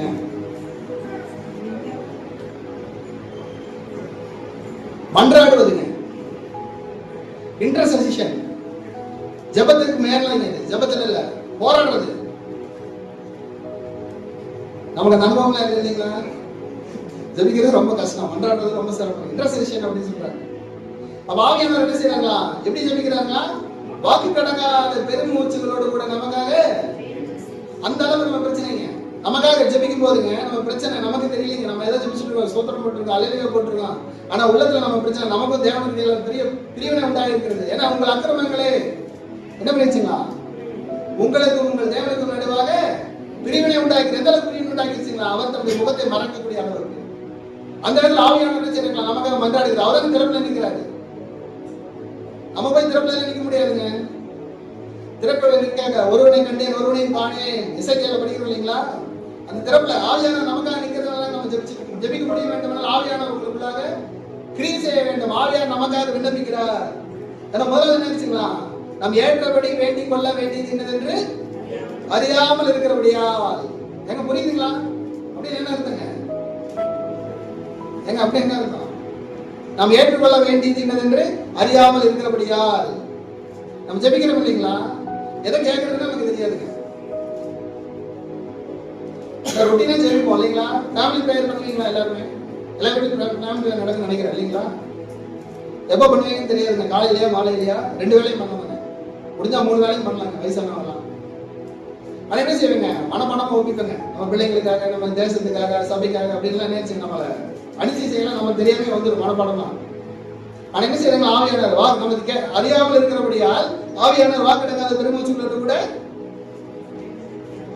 என்னோட அறியாமை குறித்து சில 2 வசனம் பார்க்கலாங்க. அதுல மத்திய சுவிசேஷத்துக்கு வரும்போது பாருங்க, 20ஆம் அதிகாரம் 22ஆம் வசனம். மத்திய 20:22. இயேசு பிரதித்திரமாக உங்களுக்கு தெரியவில்லை. ஷார்ட்டா முடிச்சிட்டாங்க இயேசு கிறிஸ்து. இப்ப கேக்குறாங்க, வலது பக்கத்துல வந்து நம்ம கேக்குறாங்க, என்ன நம்ம ஆவிக்குரிய ஆசீர்வாதங்கள் அஞ்சுவேன் இதுவேன் அப்படி பண்றேன் இப்படி பண்றேன் அப்படின்ட்டு. அப்பதான் சொல்றாருங்க, நீங்கள் கேட்டுக்கொள்ளுகிறது உங்களுக்கு தெரியவில்லை. எதை கேட்கணும் தெரியல, கேட்டிருக்கோம். அப்பா அப்பா திருப்பி ரெபுடேஷன் அஞ்ஞானிகளை போல அழைத்து கொண்டிருக்கிறோம். நிதானம் வந்துட்டுங்க, உலகி கொண்டிருக்கிறோம் ஜெபத்தில் அநேக நேரங்களில தெரியாதுங்க நமக்கு. அது சொல்றாங்க, நீங்கள் கேட்டுக்கொள்ளுகிறது என்ன தெரிஞ்சு உங்களுக்கு தெரியவில்லை. ஏன்னா 25 சொல்றாங்க, புறஜாதிகளுடைய அதிகாரிகள் அவர்களை இருமாப்ப ஆளுகிறார்கள் என்றும் பெரியவர்கள் அவர்கள் மேல் கடினமாக அதிகாரம் செலுத்துகிறார்கள் என்றும் நீங்கள் அறிந்திருக்கிறீர்கள். உங்களுக்குள்ளே அப்படி இருக்கலாகாது. நாம் பெரிய ஆளாகணும் அப்படின்னு சொல்லிக்கிறேங்க. நான் பெரிய சபை கட்டணுங்க, நான் பெரிய ஊழியம் பண்ண வேண்டும், என்னுடைய பெயர் வர வேண்டும், எதை சாதிச்சுட்டு போகணுங்க நம்ம பூமியில ஆண்டவருக்காக. தேவன் நினைச்சிட்டே இருக்காங்க உங்களுக்குள்ள அப்படி இருக்கலாகாது, நீ சாதிக்காத அப்படின்றாரு. போல நீ அமைதியா இருப்பா போது, நான் சாதிச்சிட்டேன் எல்லாத்தையும், நீ அமைதியா இரு அப்படிங்கிறதான் நான் ஆண்டவர் சொல்றது. ஏன்னா இயேசு கிறிஸ்து சிலுவையில் என்ன சொன்னாருங்க? 6வது வார்த்தை முடிந்தது. நான் அப்பதான் நமக்கு தெரியும் இல்லைங்களா, குட் ஃப்ரைடே அன்னைக்கு மட்டும்தான் அந்த தெரியும் 6வது வார்த்தை, இன்னைக்கு மறந்துட்டோம். முடிந்தது என்று சொல்லிவிட்டார், finished everything complete. நீங்க அந்த இளைப்பாறுதல் உங்களுக்கு வேணுங்க, இயேசு கிறிஸ்து கொடுக்கிற அந்த பெரிய இளைப்பாறுதல். ஏன்னா நம்ம எப்படி ஜெபிச்சிட்டு இருக்காங்க, பெரியவனாக வேண்டும் சொல்வது எதுங்க? எது யார் பெரியவனான்னு சொல்லுவாங்க? உலகத்தாரை போல நம்ம கேட்டுக்கொண்டிருக்கிறோம். பிசாசுடைய தன்மை எது? ஏன்னா உலகத்தில் சிறந்தவனா நம்ம படிக்க வேண்டும், நான் தான் முதல் ரேங்க் வாங்கணும் இல்லைங்களா, நான் தான் அதிகமான சம்பளம் வாங்க வேண்டும், நான் தான் அதிகமா ஊழியம் செய்ய வேண்டும், நான் தான் அதிகமான ஆத்மாக்கள் ஆதாயம் பண்ண வேண்டும், நான் தான் அதிகமா ஞானஸ்நானம் கொடுக்கணும், நான் தான் அதிகமா பிரசங்கம் பண்ண வேண்டும், நான் தான் நிறைய ஊருக்கு போக வேண்டும். இதெல்லாம் நினைச்சு நான் அப்படின்னு வந்துட்டே இருக்கு பாத்தீங்களா? இதெல்லாம் கேட்கப்பாங்க ஜெபத்துல. இதெல்லாம் அப்படி கேட்காதீங்க அப்படிங்க. கேட்டுக்கொள்ள வேண்டியது என்று அறியாமல் இருக்கிறபடியால் ஆவியானவர் தாமே வாக்கெடுக்காத பெருமனுஷனோடு நமக்காக வேண்டுதல் செய்கிறார். இன்னும் ரொம்ப முக்கியமான இடங்க, நிறைய இடம் இருக்குங்க. நீங்க படிச்சு பார்த்தீங்கன்னா உங்களுக்கே தெரிஞ்சிடும். ஏன்னா எல்லாத்தையும் சொல்லிக் கொடுக்க முடியாது இல்லைங்களா? நீங்களும் படிக்கணும், நீங்க கற்க வேண்டும். எல்லாரும் கற்கிறதற்கும் எல்லாரும் தேர்கிறதுக்கும் நான் போடுறாங்க. லூக்கா 9ஆம் அதிகாரம் 54வது வசனம். லூக்கா 9:54. அவருடைய சீஷராகிய யாக்கோபும் யோவானும் அதை கண்டபோது, ஆண்டவரே, எலியா செய்தது போல வானத்திலிருந்து அக்கினி இறக்கி இவர்களை அழிக்கும்படி நாங்கள் கட்டளையிடுவது சித்தமா என்று கேட்டார்கள். அவருடைய சீஷராகிய யாக்கோபும் யோவானும் அதை கண்டபோது, ஆண்டவரே, எலியா செய்தது போல வானத்திலிருந்து அக்கினி இறக்கி இவர்களை அழிக்கும்படி நாங்கள் கட்டளையிடும்படி உமக்கு சுத்தமா. பழைய பாட்டு கோட் பண்ணிட்டாங்க டக்கு எடுத்து. அவன் போனாங்க, செங்கடல் பிளந்துச்சு, யோர்தான் பிளந்துச்சு, எரியோ இடிஞ்சிச்சு. என்ன செய்யணும்? அந்த மாதிரி இப்ப நடக்கணும் இல்லைங்களா? எனக்கு ஜெபிக்க ஆரம்பிச்சுட்டாங்க. இப்போ அப்பதான் கேட்கிற இயேசு சொல்றாருங்க, அவன் திரும்பி பார்த்து, நீங்கள் என்ன ஆவியுள்ளவர் என்பதை அறியுங்கள் என்று அதட்டி. இந்த வார்த்தை ரொம்ப ஆழமான வார்த்தை, அதட்டி. பேச பிறகு சொல்றோம் இல்லைங்களா? அதட்டுறது இந்த ரிபுக், கண்டிக்கிறார். ஏன்னா இயேசு கிறிஸ்து அந்த உணர்ச்சி நாம் புரிந்து கொள்ள வேண்டும். எந்த இடத்துல இயேசு கிறிஸ்து கண்டிக்கிறார் என்ற தன்மை நமக்கு தெரிய வேண்டும். ஏன்னா இவங்க நல்லா பேசுறாங்க இல்லைங்களா, பரவாயில்ல, எலியா பத்தி பேசினா அப்படின்னு சொல்லி கைது நிற்கலாம் இயேசு கிறிஸ்து. பரவாயில்ல, தப்பா சொன்னா கூட பரவாயில்ல, வேகத்தை கோட் பண்ணிட்டாரு. எலியா சொன்ன, எலியா போய் பண்ணிடலாம் அப்படின்னு ஆசைப்பட்டான். ஒரு ஆவிக்குரிய வார்த்தை இருக்கு, பரவாயில்ல பண்ணி. ஏன்னா எல்லாரும் சொல்ல சீஷராக்கிய யாக்கோபும் யோவானும் 10 பேர் 12 பேர் இருக்காங்க, 10 பேர் பேசாம இருக்கான், 2 பேர் அவன் நம்மளை ஏத்துக்கல. எலியா சேர்ந்து கூட அக்கினி எடுக்கலாமா, உமக்கு சித்தமா? அப்பதான் சொன்னாருங்க. அவர் என்ன திரும்பி பார்த்து இயேசு கிறிஸ்து அதை இமேஜ் பண்ணி பாருங்க. நீங்க சொன்ன இயேசு கிறிஸ்து பொறுமையாக திரும்பி பார்த்து, நீங்கள் இன்னும் ஆவியுள்ளவர் என்பதை அறியுங்கள் என்று அதட்டி. ஏன்னா பரிசுத்த ஆவியானவர் முன்னால பேசுறாருங்க. அது இப்ப நமக்கு இன்னும் ஆவியுள்ளவர் என்பது நமக்கு தெரியும். பரிசுத்த ஆவியானவர் மனுஷகுமாரன் மனுஷனுடைய ஜீவனை அழிக்கிறதுக்கு ரட்சிக்கிறதுக்கே வந்தார் என்றார். அதன் பின்பு அவர் வேறொரு கிராமத்திற்கு போனார்கள். கூட்டிட்டு போறதுனால சரி பண்ணி கூட்டிட்டு போறாங்க. ஏன்னா இதே ஆவியோட போனீங்கன்னா சரி வராது. ஏன்னா முன்னால படிச்சது விசுவாச விளையாட முடியல உங்களுக்கு. இயேசு சொல்ல இருப்பாங்க இங்க 46 வருஷத்துல இயேசு பிரதித்தரமாக விசுவாசம் இல்லாத மாறுபாடான சந்ததி என்று சொல்லுகிறார். நம்ம குறை நமக்கு தெரியலீங்க. அங்க அவன் ஏற்றுக்கொள்ளல அப்படின்னா இதே மாதிரி அக்னி அடைக்கலாம். நீங்க நம்ம குறை நம்ம பாக்குறதே இல்லைங்க, வெளியதான் பார்த்துட்டு இருக்கோம். அவன் சரியில்லை, இவன் சரியில்லை, அவங்க சரியில்லை, இவங்க சரியில்லை.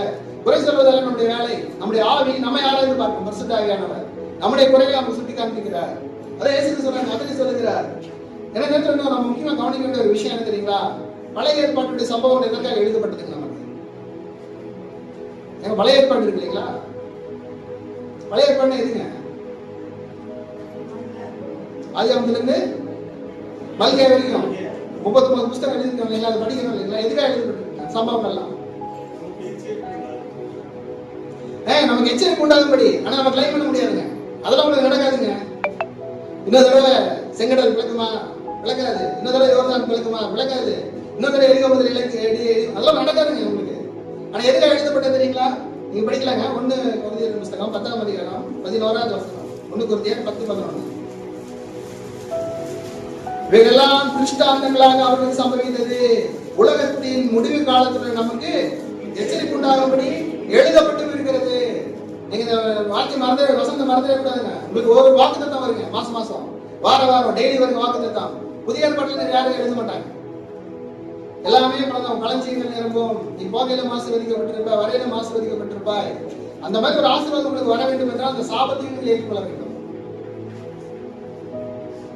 இல்லைங்களா? நீங்க கடைபிடிக்கலனா, அந்த கற்பனையின்படி நடக்கவில்லை என்றால் அந்த சாபம் உங்களுக்கு வருங்க.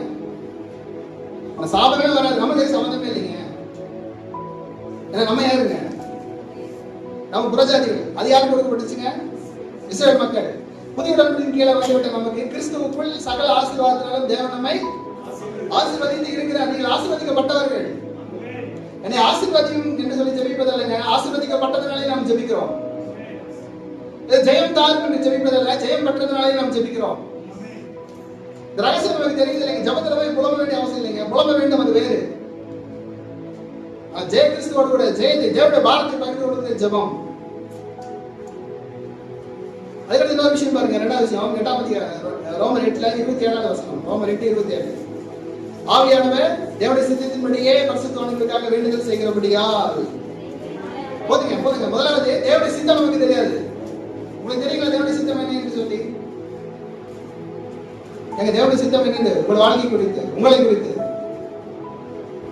தெரிய முடியாத காரணம் என்ன தெரியுங்களா?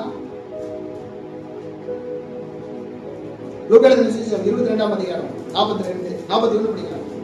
லூக்கா 22:41.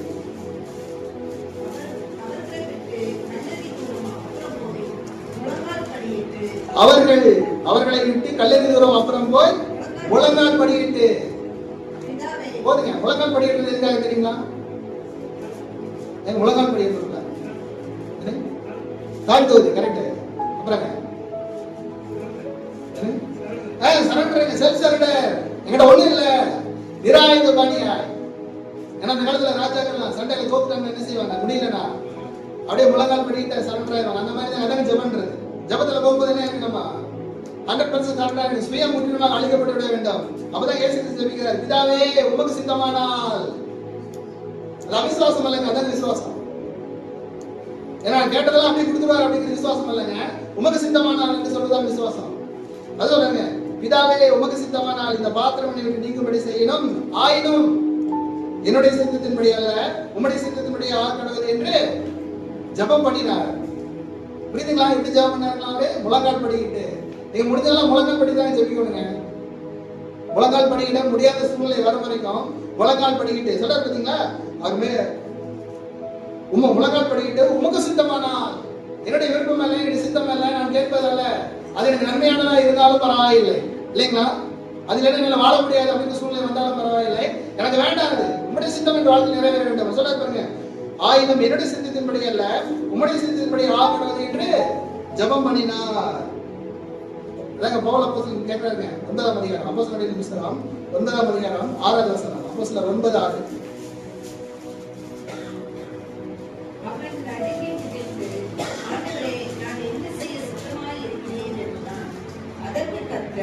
நீ எழுந்து பட்டணத்துக்குள்ளே போ, நீ செய்ய வேண்டியது அங்கே உனக்கு சொல்லப்படும் என்றார். அவன் நடுங்கி திகைத்து, அதான் தேவசமூகத்தில் நம்ம நிற்க வேண்டிய விதம். தேவசமூகத்தில் நெஞ்சத்தை நிற்க முடியாது. அவ பேசுங்க, நடுங்கி திகைத்து, ஆண்டவரே நான் என்ன செய்ய சித்தமா இருக்கிறேன் என்றான். அப்பதாங்க தேவ சித்தம் வெளிப்படுகிறது. ஆண்டவரே நான் என்ன செய்ய சித்தமா இருக்கிறேன். அப்பதான் கடைசி சொல்றாங்க 14ஆம் அதிகாரத்து 14ஆம் வசனத்தை பின்பற்றி பாருங்க. அவன் இப்பொழுது ஜெபம் பண்ணுகிறான். இந்த வசனம் பாருங்களேன், 16ஆம் வசனம் பின்பகுதி. அவன் இப்பொழுது ஜெபம் பண்ணுகிறான். முன்னாடி ஜெபம் பண்ணிட்டு இருந்தாங்க. அவரு ஜெபிக்க தெரியாதவர்கள் இல்ல பவுல். அவருக்கு அவர் மேல ஜெபிக்கக்கூடிய யாரும் கிடையாதுங்க. ஏன்னா நேரம் கிடைக்கும் போது பவுலுடைய ஜெபங்களை எடுத்து படிச்சு பாருங்க. ஏன்னா ஒவ்வொரு நிமிடத்தில் அவர் ஜெபித்து இருக்கிறார். எழுதிட்டே வரவர் டாக்டர் ஜெபிப்பார் அவரு. அதனால சொல்லுங்களா, நீர் என்ன செய்ய சித்தமா இருக்கிறீர். நீங்க அன்னைக்காவது ஆண்டவர்கிட்ட கேட்டுருக்கீங்களா? நீங்க என்னைக்காவது ஆண்டவர்கிட்ட கேட்டுருக்கீங்களா, ஆண்டவரே நான் என்ன செய்ய சித்தமா இருக்கிறேன். ஏன்னா நம்ம ஜெபிக்க தெரியாது, அதான் பிரச்சனை. தேவ சித்தை அறியாதவர்கள். ஒரு முக்கியமான வசனங்க, 1 யோவான் 5ஆம் அதிகாரம் 14வது வசனம். 1 யோவான் 5:14. 1 யோவான் 5:14. எல்லாரும் எடுத்துக்கலாம், எல்லாரும் சேர்ந்து படிக்கலாங்க. எல்லாரும் எடுத்துக்கலாம், படிக்கலாங்களா? நாம் எதையாகிலும் அவருடைய சித்தத்தின்படி கேட்டால் அவர் நமக்கு செவியிடுகிறார் என்பதே அவரை பற்றி நாம் கொண்டிருக்கிற தைரியம்.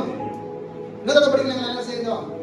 நாம் இல்லையாகிலும் அவருடைய சித்தப்படி கேட்டால் அவர் நமக்கு செய்திருக்கிறார் என்பதே அவரை பற்றி நாம் கொண்டிருக்கிற தைரியம். புரிஞ்சுங்களா? நாம் அவருடைய சித்தப்படி கேட்டால். நான் அழகான ஒரு ஸ்டேட்மெண்ட் ஒரு புக்ல படிச்சேன். ஜெபம் வீரத்தின் வெளிப்பாடு அல்ல. என்னங்க அது? சுயத்தின் சாவு. ஜெபம் முடிச்சுட்டு போனீங்கன்னு வச்சுக்கீங்க, வேற மாதிரி இருப்பீங்க. ஜெபம் முடிச்சோன்னு என்ன செய்வோம் நம்ம வீட்லங்க? நம்ம வீட்டுல சண்டை போடுவாங்க இல்லைங்களா? ஜெபம் முடிச்சோடனே வேற மாதிரி, அப்ப வேற ஸ்பிரிட், இப்ப வேற ஸ்பிரிட் இல்லைங்களா? ஆனா உண்மையா நீங்க ஜெபித்திருப்பீர்களானால், பரிசுத்த ஆவியானவர் உங்களுக்காக ஜெபித்திருப்பதை நீங்கள் உணர்ந்திருப்பீர்களானால், என்னுடைய பலவீனத்தை உணர்ந்து நான் சுயத்திற்கு மறித்து விடுவேன் அந்த இடத்துல அப்ப ஒண்ணுமே இருக்காது எனக்கு.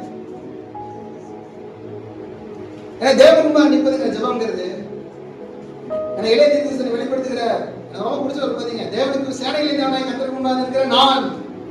ஜெபிக்கிற ஒவ்வொரு மனிதனுக்கும் சொல்ல வேண்டிய ஒரே ஸ்டேட்மெண்ட் அதாங்க, சேனைகளின் கர்த்தருக்கு முன்பாக நிற்கிற நான். அப்ப நீங்க சொல்லாங்க, அந்த பேர் சொன்னார், அவர் சொன்னால கர்த்தர் சொல்லுகிறதாவது உன்னால சொல்ல முடியுங்க. ஜெபத்தில் நீங்க கருத்திருப்பீர்களானார். அதுக்கப்புறங்க 8ஆம் அதிகாரத்துல 27 சொன்னார், ரோமர் 8:27 இந்த பின்பகுதி, இருதயங்களை ஆராய்ந்து பார்க்கிறவர் ஆவியின் சிந்தை இன்னதென்று அறிவார். நமக்கு ஆவியின் சிந்தை கிடையாது. ஏன்னா இருதயத்தின் நிறைவினால் வாய் பேசுவோம். நம்முடைய இருதயம் எதனால் நிறைந்திருக்கிறதோ அதனால நம்ம பேசுவோம். அதனால யாக்கோபு அழகா சொல்றாங்க, 4ஆம் அதிகாரம் 3ஆம் வசனம், யாக்கோபு 4:3 வசனம். நீங்கள் விண்ணப்பம் பண்ணியும் உங்கள் இச்சைகளை நிறைவேற்றும்படி செலவழிக்க வேண்டும் என்று தகாத விதமாய் விண்ணப்பம் பண்ணுகிறபடி நான் பெற்றுக்கொள்ளாமல் இருக்கிறீர்கள். எனக்கு வசனம் படிக்கும் போது எனக்கு ரொம்ப எப்போதும் படிக்கும் போது இது தகாத விதமாய் விண்ணப்பம் பண்ணுகிறபடியா ஜெபிக்கிறேன். இப்போ இதை மேல சொன்னாருங்க, நீங்கள் இச்சித்தோம் இச்சையை ஜெபம் ஆயிடுச்சுங்க. நம்ம ஆசை தாங்க ஜெபம். ஜெபத்தில் உட்கார்ந்து வச்சுக்கீங்களேன், உலகம் முழுசா கண்டுக்கு வந்துடுங்க. இந்த இடம் வேணும், அந்த இடம் வேணும், அந்த வீடு வேணும், இந்த வீடு வேணும், அந்த கார் வேணும், இந்த கார் வேணும், எனக்கு சொல்லி கொடுத்துறாங்க இப்ப இல்லைங்களா? என்ன கலர் கார் வேணும்னு கேட்டா ஆர்டர் கொடுப்பாராம் இல்லைங்களா? இப்படி எல்லாம் என்ன நம்ம ஏமாற்றப்பட்டுவிட்டோம், வஞ்சிக்கப்பட்டுவிட்டோம். நமக்கு தெரியாதுங்க, தேவனுடைய உறவில்லை, நம்முடைய குணம் மாற்றப்படவில்லை, கிறிஸ்துவை போல மாறவில்லைங்க ஜெபிச்சதுக்கு அப்புறம். ஏன்னா பிதா சித்தம் செய்கிறது, தேவ சித்தம் சுவாமி செய்கிறது நான் ஒப்பு கொடுக்கவில்லை. ஏன்னா சொன்னார் பாத்தீங்களா, நீங்கள் விண்ணப்பம் பண்ணியும் உங்கள் இச்சைகளை நிறைவேற்றும்படி செலவழிக்க வேண்டும் என்று. நான் ஜெபிச்சேன்னா பெற்றுட்டேன், பக்கத்து வீட்டுக்காரங்க சொல்லுவாங்க, நான் ஜெபிச்சேன்னா ஆர்டர் கொடுத்துருவாரு அப்படின்னு சொல்லி என்ன செய்யுங்க, நமக்கு பெருமை வர ஆரம்பித்து விடுகிறது. சுயம் சாக்குவதற்கு பதிலாக சுயம் எழுப்பி விடுகிறது. அதான் சொல்றாங்க, தகாத விதமாய் செலவழிக்க வேண்டும் என்று செலவழிக்க வேண்டும் என்று தகாத விதமாக விண்ணப்பம் பண்ணுகிறபடியால் பெற்றுக்கொள்ளாமலும் இருக்கிறீர்கள். வாழ்க்கையில பெற்றுக்கொள்ளாத காரணம் என்னங்க? தகாத விதமாக விண்ணப்பம் பண்றீங்க. விரும்புறது தேவனுக்கு பிரியமில்லாத காரியம். ஏன்னா உங்களுக்குள்ள யுத்தங்களும் சண்டைகளும் எதிராக வருகிறது. உங்கள் அவயவங்களுக்கு போர் செய்கிற இச்சையினால் அல்லவா? உங்கள் இச்சித்தம் உங்களுக்கு கிடைக்கவில்லை. நீங்கள் கொலை செய்தோம், பொறாமையுள்ளவர்களாய் இருந்தோம், அடையக்கூடாமல் போகிறீர்கள். நீங்கள் சண்டையும் யுத்தமும் பண்ணியும் நீங்கள் விண்ணப்பம் பண்ணாமல் இருக்கிறதுனால உங்களுக்கு சித்திக்கிறது இல்லை. எவ்வளவு ஜாமுனாலும் கேட்கப்படவில்லை என்று. எனவே ஆவியானவர் முக்கியமாக ஆவியானவர் என்ன செய்யறாங்க? முதலாவது நமக்கு பலவீனங்களை உதவி செய்கிறார். இரண்டாவது நமக்காக வேண்டுதல் செய்கிறார். ஏன்னா நம்ம தேவ சித்தம் என்னதென்று அறியாதவர்கள். அடுத்தது நம்ம அறியாமல் உள்ளவர்கள், எதை கேட்க வேண்டும் என்று அறியாதவர்கள். மூன்றாவது ஆவியின் சிந்தையற்றவர்கள். இரண்டாவது அதுல ரோமர் எழுதின 2ஆம் அதிகாரம் 34வது வசனம், ரோமர் 8:34. ஆக்கினைக்குள்ளாக தீர்க்கிறவன் யார்? கிறிஸ்துவே மரித்தவர், அவரே எழுந்தும் இருக்கிறவர், அவரே வலது பாசத்திலும் இருக்கிறவர், நமக்காக வேண்டுதல் செய்கிறவரும் அவரே. யாருக்கு நமக்காக வேண்டுதல் செய்கிறார்? எங்கிருந்து ஜெபிக்கிறாங்க? தேவனுடைய வலது பாசத்தில் நமக்காக வேண்டுதல் செய்கிறார்களா? ஏன்னா முதலாவதுங்க, இப்ப நமக்கு ஒரு மாதிரி குற்ற மனசாட்சி ஆச்சு இல்லைங்களா? இப்போ என்னடா ஜெபம் பண்ணா ஆவியானவருக்கு சம்பந்தமே இல்லை நமக்கு ஒரு மாதிரி. அப்ப என்ன அதான் சொல்றாருங்க 33 பாருங்க, தேவன் தெரிந்து கொண்டவர்களை குற்றம் சாட்டுகிறவன் யார்? தேவனே அவர்களை நீதிமான்கள் ஆக்குகிறவர். ஆமென். ஏன்னா நீதிமானாக்குகிறவர் தேவன். நான் உங்களை குற்றம் சாட்ட முடியாதுங்க, யாரும் குற்றம் சாட்ட முடியாது. என்ன சொல்றாங்க? ஆக்கினைக்குள்ளாக தீர்க்கிறவன் யார்? குற்றம் சாட்ட முடியாது, தண்டனை கொடுக்க முடியாது. எனக்கு கிறிஸ்துவ மரித்தவர். எனக்கு கிறிஸ்து மரித்தது சாதாரணமான விஷயம் அல்லங்க.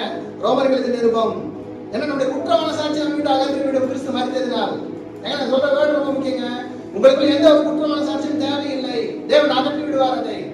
ஏன்னா ரோமர்களுக்கு நிருபம் 3ஆம் அதிகாரம் 25வது வசனம், ரோமர் 3:25.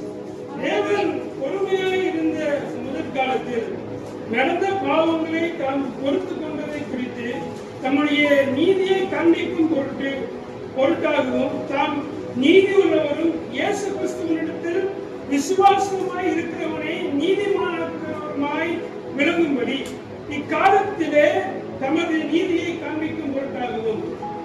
தேவன் பொறுமையா இருந்த முற்காலத்தில் நடந்த பாவங்களை தாம் பொறுத்து கொண்டதை குறித்து தம்முடைய நீதியை காண்பிக்கும் பொருட்டாகவும் தாம் நீதி உள்ளவரும், அந்த வசனங்கள் பின்னால பாதி பாருங்க, இயேசுவினிடத்தில் விசுவாசமாய் இருக்கிறவனை நீதிமானாக்குவருமாய் விளங்கும்படி இக்காலத்திலே தமது நீதியை காண்பிக்கும் பொருட்டாகவும். 26 கிறிஸ்து இயேசுடைய ரத்தத்தை பற்றும் விசுவாசத்தினாலே பலிக்கும் கிருபாதார பலியாக அவரே ஏற்படுத்தினார்.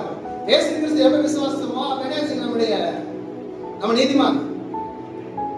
இயேசு கிறிஸ்து விசுவாசத்தினால அந்த இடத்துல பாருங்க, இயேசு கிறிஸ்து இயேசுடைய ரத்தத்தை பற்றும் வாக்கு ரொம்ப முக்கியம். கிறிஸ்து இயேசு விண்ணுக்குரியவராக மண்ணுக்கு வந்தவருடைய ரத்தத்தை பற்றும் விசுவாசத்தினாலே பலிக்கும் கிருபாதார பலியாக அவரே ஏற்படுத்தினார். அவர் எனக்காக பலியிடப்பட்டதனால் நீதிமானாக்கப்பட்டு விட்டேன், இனி அவருடைய சமூகத்தில் நான் சென்று விட முடியும் எளிதாக.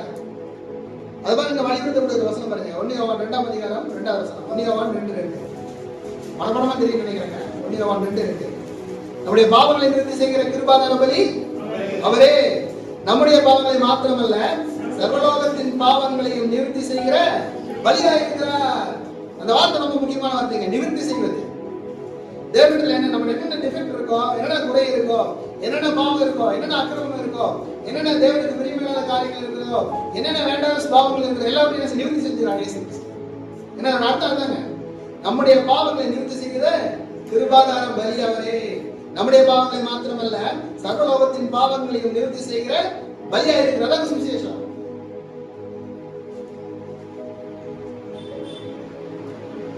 அதான் அப்போஸ்தலன் பவுல் சொல்றாங்க அழகா 2 கொரிந்தியர் 5:21 ஏன்னா உற்சாகப்படுத்தக்கூடிய வசனங்கள் 2 கொரிந்தியர் 5:21 நாம் அவருக்குள் தேவனுடைய நீதியாகும்படிக்கு பாவம் அறியாத அவரை நமக்காக பாவமாக்கினார். அதான் அடுத்த வசனம் சொல்றாங்க, தேவனுடைய கிருபையை நீங்கள் விருதாவாய் பெறாதபடிக்கு. அழகா பாருங்க, கிருபை நாம் நிற்பது கிருபை, அந்த கிருபை விருதாவாய் விடுவோமானால் என்னாச்சு? அந்த கிருபை என்னங்க? பாவம் அறியாத அவரை நமக்காக பாவமாக்கினார். அதான் கிருபை. நல்லா சொல்றாங்க, நாம் அவருக்குள் தேவனுடைய நீதியாகும்படிக்கு பாவம் அறியாத அவரை நமக்காக பாவமாக்கினார். இன்னொரு வசனம் சொல்றாங்க 3ஆம் அதிகாரம் கலாத்தியர் 3:13 மரத்திலே தூக்கப்பட்ட எவனும் சபிக்கப்பட்டவன் என்று எழுதியிருக்கிறபடி கிறிஸ்து நமக்காக சாபமாகி நியாயப்பிரமாணத்தின் சாபத்திற்கு நம்மை நீங்களாக்கி மீட்டுக் கொண்டார். அல்லேலூயாங்க. அதோட ஒண்ணும் கிடையாது, உங்களுக்கு நியாயப்பிரமாணத்தின் சாபம் கிடையாது, சர்வலோகத்தின் பாவத்தை நீக்கி விட்டார். பிதாவின் நீதிக்கு நாம நீதிமான்கப்படுது. அதுக்கு கொடுக்கப்பட்ட விலைகளையும் இயேசு கிறிஸ்து. அதான் அப்போஸ்தலன் பவுல் அழகா எழுதுறாங்க 1 பேதுரு புத்தகம் 2ஆம் அதிகாரம் 24வது வசனம். 1 பேதுரு 2:24 நாம் பாவங்களுக்கு சேர்த்து நீதிக்கு பிழைக்கும்படிக்கு அவர் தாமே தமது சரீரத்திலே நம்முடைய பாவங்களை சிலுவையின் மேல் சுமந்தார். அவருடைய தழும்புகளால் குணமானீர்கள். யார் குணமாகலைங்க? அவருடைய தழும்புகளால் குணமானீர்கள். தேவனிடத்தில் போவதற்கு, தேவனிடத்தில் பேசுவதற்கு, தேவனிடத்தில் ஜெபிப்பதற்கு நமக்கு என்ன செய்யப்படுது? சுகம் பெற்றுங்க, பலம் பெற்றோம். ஏன்னா கிறிஸ்து அந்த இடத்துல இருக்காரு நமக்காக. அழகா சொல்றாங்க 1 யோவான் 1ஆம் அதிகாரம் 7வது வசனம். அதான் தெரிஞ்ச வசனங்க, அது பின்பற்றி பாருங்க. 1 யோவான் 1ஆம் அதிகாரம் 7வது பின்பற்றி அவருடைய குமாரனாகிய இயேசு கிறிஸ்துவின் ரத்தம் சகல பாவங்களை நீக்கி சேர்த்து படிக்கலாமா? அவருடைய குமாரனாகிய இயேசு கிறிஸ்துவின் ரத்தம் சகல பாவங்களை நீக்கி நம்மை சுத்திகரிக்கும். யாருடைய ரத்தங்க? யாருங்க? அந்த வசனத்தை பாருங்க.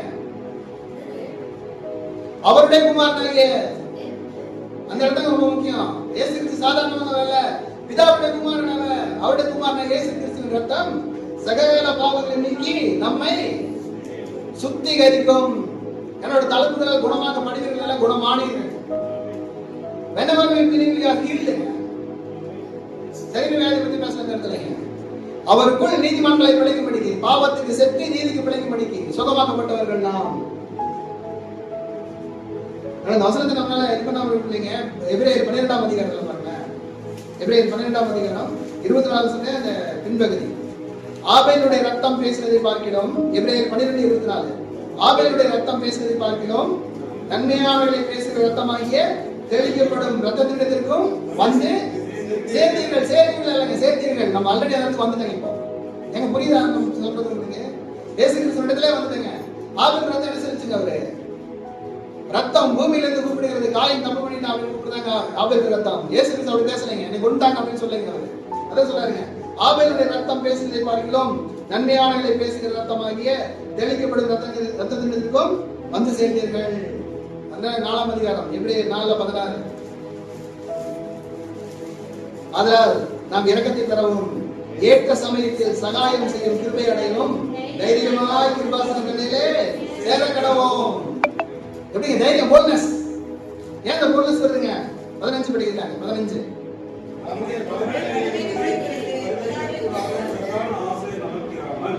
எல்லா விதத்திலும் நமக்கு சோதிக்கப்பட்டும் பாவம் இல்லாதவராக இருக்கிற பிரதான ஆசிரியை நமக்கு இருக்கிறார். எல்லாம் சேர்ந்து படிச்சிடலாம். ஏன்னா ரொம்ப உற்சாகமான வசனம். கூடாத பிரதாசம் நமக்கிறாமல் எல்லா விதத்திலும் நம்மை போல சோதிக்கப்பட்டும் வாழாவில்லாதவருக்கு பிரதானாசிரியே நமக்கு இருக்கிறார். ஆதலால் நாம் இரக்கத்தை பெறவும் ஏற்ற சமயத்தில் சகாயம் செய்யும் கிருபை அடையும் தைரியமாய் கிருபாசனத்திலே சேர கடவோம். சச்ச போல்ட்னஸ். எதுவுமே தடுக்க முடியாது. யாரும் தடுக்க முடியாது. எந்த ஒரு சிஸ்டம், வேர்ல்டு சிஸ்டமே தடுக்க முடியாது உங்களை. அதான் இயேசு கிறிஸ்து மரித்த பொழுது என்ன செய்யுங்க?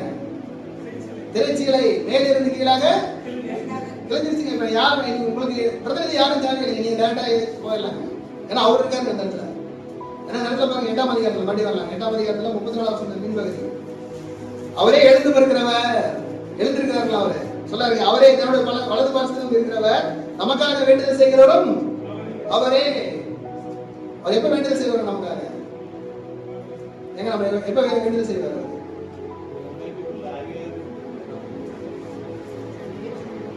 ஏங்க இயேசு கிறிஸ்து எப்ப ஜெபிப்பார் நமக்காக? அந்த வசனங்க 7ஆம் அதிகாரம் எபிரேயர் 7:25 பாருங்க. ரொம்ப அருமையான வசனங்க. எபிரேயர் 7:25. வேண்டுதல் செய்யும்படிக்கு அவர் எப்பொழுதும் உயிரோடு இருக்கிறார்கள். அவர்களை முற்றுமுடிய ரட்சிக்க வல்லமாய் இருக்கிறார்.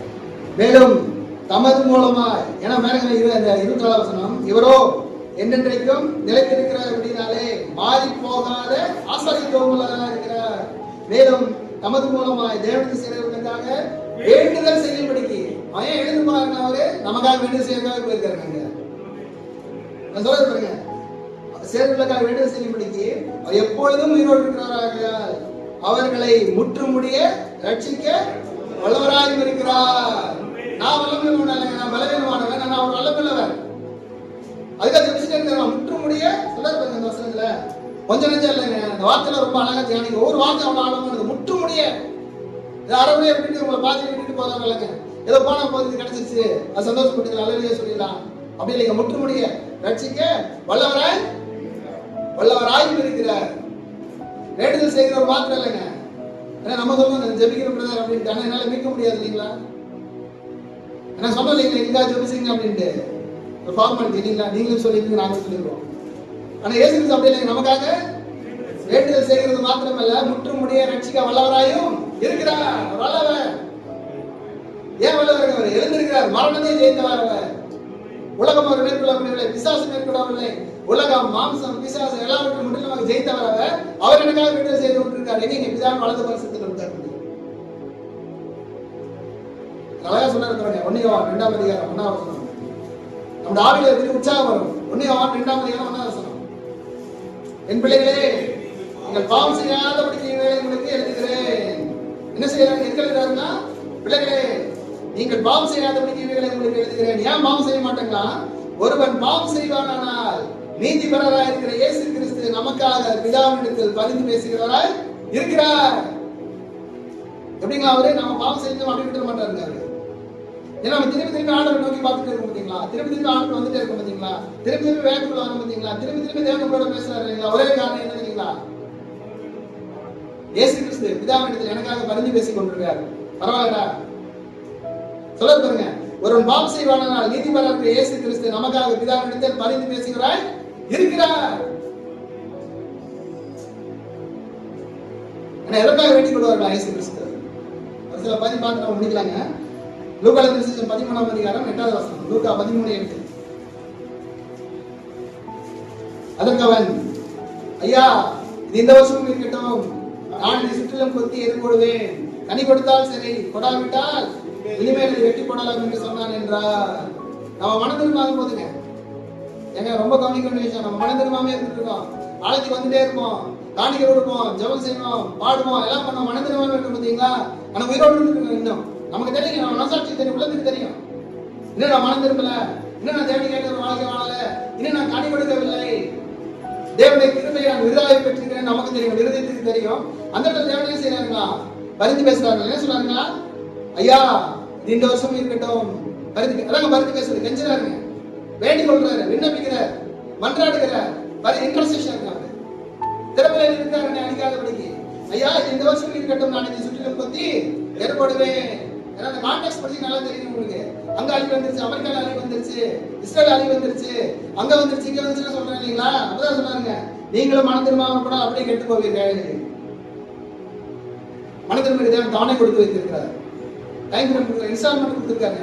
இந்த வருஷம் இருக்கட்டும், ஏன்னா இந்த ஆக்சிடென்ட் நீங்க அதான் சாகல, இந்த வியாதி அதனால நீங்க மறிக்கல, கொரோனா எத்தனை பேர் இருந்தாங்க, நம்ம ஏன் இறங்கல? மன திரும்பதற்கான வாய்ப்பை தேவன் கொடுத்திருக்கிறார். இந்த மரண படிக்கல, இந்த கொடூரமான வியாதியில, இந்த கொடூரமான பிடியில தேவன் நமக்கு அற்புதத்தை கொடுத்து ஏன் வச்சிருக்காரு தெரியுங்களா? மனம் திரும்புவதற்காக. ஐயா இந்த வருஷம் இருக்கட்டும் பேசுறாருங்க, வேண்டாம் நினைக்க வேண்டாம், விட்டுறலாம், மனம் திரும்பிடுவான். இன்னொன்னு சொல்லிக்கிறாங்க, 22ஆம் அதிகாரம் 32ஆம் வசனம், லூக்கா 22:32. நானும் விசுவாசம் முடித்து போகாதபடி உனக்காக வேண்டிக் கொண்டேன், நீ குணப்பட்ட பின் சகோதரரை குணமாகவே போயிட்டேங்க. சகோதரர் சிக்கப்பட்டிருக்கு, நம்ம குணப்படாம முடிவுக்கு போயிட்டோங்க, மனதிரமாக முடிவுக்கு போயிட்டோம். ஆனா என்ன விசுவாசம் ஆட்டங்கிருச்சு. எதுக்குடா அந்த முடிவுக்கு வந்தேன், பேச வேலைக்கு போயிருக்கலாமா? ஏன்னா ரொம்ப குழப்பத்தில் இருக்காங்க நம்ம நிறைய இடங்கள்ல. அப்படிதான் தேவன் சொல்றாங்க, ஏன்னா சாத்தான் சொல்லுங்க குடிக்கிறது போல, சீமானே சீமானே நான் நின்று நான் ஊழியம் பண்ணிடுறேன், அப்படி பண்ணுறேன் இப்படி பண்ணுறேன்னு போயிட்டேன், பரவாயில்ல, பட் நிக்க முடியாதுப்பா, மறுதளிச்சிருவேன். நானும் உன் விசுவாசம் முடிந்து போகாதபடி உனக்காக வேண்டிக் கொண்டேன். இதான் நம்ம போய் பேசிட்டு இருக்காரு. நம்ம இன்னைக்கு ஏன் விசுவாசம் தெரியுங்களா? அவர் நமக்காக ஜெபித்துக் கொண்டிருக்கிறார். ஏன்னா எத்தனை பேர் நம்ம விசுவாசம் பண்ணலீங்க? நம்மளோட நல்லா நிறைய தெரியும், அவங்களுக்கு பைபிள் நல்லா தெரியும், நிறைய விஷயங்கள் தெரியும் அவங்களுக்கு. 1ஆம் நூற்றாண்டை பத்தி தெரியும், கான்ஸ்டன்டைனை பத்தி தெரியுங்க, புராட்டஸ்டன்ட்டை பத்தி தெரியும், போப் ஃபாதர்ஸை பத்தி தெரியும், கேத்தலிக் பத்தி தெரியும், எல்லாமே தெரியும். விசுவாசம் பண்ணீங்க அவனால போராடி கொண்டிருக்காங்க. ஆனால் அற்பர்களாகி நாம் விசுவாசத்துக்கு ஒரே காரணம், இயேசு கிறிஸ்து எனக்காக பிதாவிடத்தில் விசுவாசம் ஒழிந்து போகாதபடிக்கு வேண்டிக் கொண்டிருக்கிறார். இந்த பிரச்சனை மத்தியில போல விலகி போகல, இந்த போராட்டத்தின் மத்தியில விலகி போகவில்லை. இதுல அப்படியே ஆளுநர் மறுதளிச்சுவாங்க அப்படின்னு எல்லாமே பார்த்துட்டு இருந்தாங்க. நம்மளுக்கே தெரியலீங்க ஏன்டா விசுவாசம் பண்ணுவோம் அப்படின்னு. ஒரே காரணம் இயேசு கிறிஸ்து. அதனால இப்படியே அழகா இருக்கிறாங்க, விசுவாசத்தை துவக்குறவர் முடிக்கிறவருமா இருக்கிற இயேசுவை நோக்கி. ஏன்னா விசுவாசம் துவக்கினவர் அவரை முடிப்பாருங்க, தோத்திர மாட்டார் இல்லைங்களா? நீங்க 17ஆம் அதிகாரம், யோவான் எழுதின சுவிசேஷம் 17ஆம் அதிகாரம், அந்த ஜபத்தை நீங்க படிச்சு பாத்தீங்கன்னு வச்சுங்களேன், இயேசு கிறிஸ்து எனக்காக என்ன பேசுவார் அப்படின்னு கண்டுபிடிச்சிடலாம். ஒரு சில வசனங்களை பார்த்து முடிக்கலாங்க. 9ஆம் வசனம் பாருங்க, 18ஆம் வசனம்.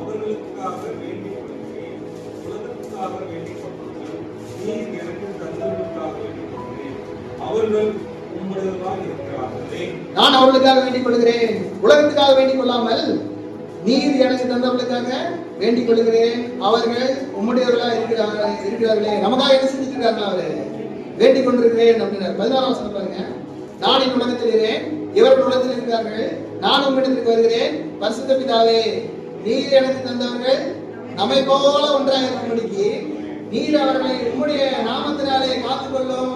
எதுக்கு சொல்லிக்கிறாருன்னா, நம்மை போல ஒன்றாக இருக்கும்படிக்கு. யாருக்கு நம்மை போல நினைப்பீங்க? பிதாவும் குமாரன் எப்படி ஒன்றா இருக்கிறாங்களோ அந்த மாதிரி நம்மளை ஒற்றுமையாக ஒரே காரணம் என்னங்க, இயேசு கிறிஸ்து ஜெபிச்சிருக்காருங்க. சிதறி போய்க்கணும். நம்ம உள்ளத்துல எத்தனையோ வேறுபாடு உண்டு, எத்தனையோ விதமான பகைமையான எண்ணங்கள் உண்டு, பொறாமை உண்டு. அது எல்லாத்தையும் மீறி ஒரு அன்புகளோடு இணைந்திருக்கோம் பார்த்தீங்களா? அதுக்கு என்ன செஞ்சுட்டு இருக்காங்களா? காத்துக்கொள்ளும்படிக்கு உம்முடைய நாமத்தினாலே அவர்களை காத்துக்கொள்ளும்படி வேண்டி காத்துக்கொள்ளும் அப்படின்னு சொல்லிக்கிறார்கள். 15ஆம் வசனம் பாருங்க, நீர் அவர்களை உலகத்தில் எடுத்துக்கொள்ளும்படி நான் வேண்டிக் கொள்ளாமல் நீர் அவர்களை தீமை நின்று காக்கும்படி வேண்டிக் கொள்கிறேன். நம்ம தீமை வந்துருது இல்லைங்களா? எப்படி வந்துச்சுங்க, காப்பாத்திட்டாங்க அப்படின்னு தோன்ற பார்த்தீங்களா? நம்ம ஜெபிச்சதுனால இல்லைங்க, அதாவது ஊழியக்காரர் ஜெபிச்சதுனால, சபையார் ஜெபிச்சதுனால, அவர் ஜெபிச்சாங்க முதலாவது. ஏன்னா அவர் ஜெபிக்கிறாங்க, நம்மளாம் ஜெபிக்கிறேங்க, அதை ஜெபிக்கலாம், இவங்களாம் ஜெபிச்சுட்டு இருக்காங்க. 20ஆம் வசனம் ரொம்ப அருமையான வசனம், 20ஆம் வசனம் படிக்கலாங்க. இவர்களுடைய வார்த்தையினால் விசுவாசிகளுக்காக வேண்டிக் கொள்கிறேன், நான் இவர்களுக்காக வேண்டிக் கொள்கிறதும் அல்லாமல் இவர்களுடைய வார்த்தையினால் என்னை விசுவாசிக்கிறவர்களுக்காகவும் வேண்டிக் கொள்கிறேன். புரியுதுங்களா? நம்ம ரட்சிக்கப்பட்டது எப்படி தெரியுங்களா? யாரோ ஒரு இயேசு கிறிஸ்து எனக்காக ஜெபிச்சிருந்தான்னு அவர் நினைச்சு கொடுத்தாரு. நம்ம நல்லா புரிஞ்சுக்க வேண்டிய விஷயங்க. நான் அவர்கள் ஆண்டவர்கள் நடத்திட்டு இருக்கிறது, நான் அவருக்கு ஞானஸ்நானம் கொடுத்துருக்கிறது அப்படிலாம் இல்லைங்க. இயேசு கிறிஸ்து அவர்களே ஜெபிச்சதுனால நம்ம அவர்கிட்ட போனோங்க. அவர் அவருக்காக ஜெபிச்சதுல அவரை ஏற்றுக்கொண்டார். இல்லை ரட்சிக்கப்பட முடியாது யாரும். ஏன்னா யாரையும் மாற்ற முடியாதுங்க. நம்மளே யாரும் மாத்துவாங்களா? மாற்ற முடியுங்களா? மாற்ற விட்டு கொடுத்துருவோமா? அதே மாதிரி தான் எல்லாருமே. ஆனா தேவனே செஞ்சுட்டார். கல்லான இருந்தீங்க உடைத்து விடுகிறார். அவர் கற்பாரை நொறுக்கிற சம்மட்டி அவர் வசனம் அக்கினி உருக்கும் அக்கினி எரியுமா போல வசனம் மனையோட இருதயங்களை ஊற்றி விடுகிறார்.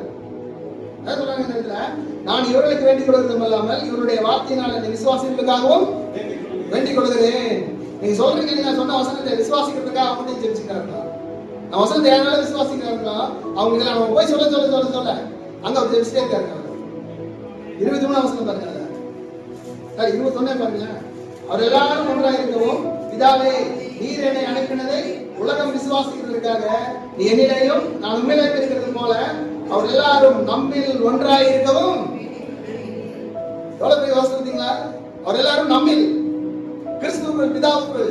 அதான் சொல்றாங்க, பிதாவின் கையில் இருந்து என்னுடைய கையில் இருந்து ஒரு உங்களை மறைத்துக் கொள்ள முடியாது. டபுள் ப்ரொடெக்ஷன் கொடுக்குறாங்க அந்த இடத்துல. அப்படின்னு சொல்லி வேண்டிக் கொள்கிறாங்களா? 23 வசனம் பாருங்க.